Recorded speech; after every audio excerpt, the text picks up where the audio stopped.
চায়ের সঙ্গে হোক বা হালকা খিদে পেলে বালি ও লবণ ছাড়া জলের ভাপে সুজির এরকম নরম স্পঞ্জি জালিদার কেক না বানালে বিশ্বাসই করতে পারবেন না।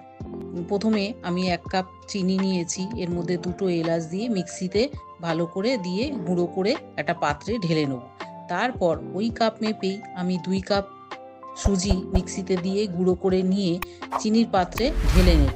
তারপর একটা কাপ মেপে ওই কাপই মেপে টক দইটা দিয়ে সুজির ওপর ভালো করে ফেটিয়ে নেব। মেশানো হয়ে গেলে ছোট 1 চামচের মতো বেকিং পাউডার ও ওই ছোট চামচের হাফ চামচ দিয়ে দেবো বেকিং সোডা দিয়ে ভালো করে মিশিয়ে কেক টিনে সামান্য সাদা তেল মাখিয়ে ব্যাটারটা ঢেলে একটু ধুপে নেব।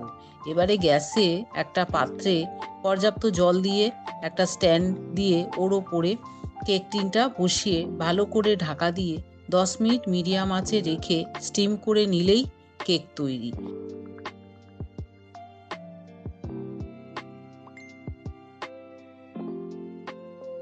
এভাবে অবশ্যই একবার বানিয়ে দেখুন, কেকটা অসাধারণ খেতে হয়।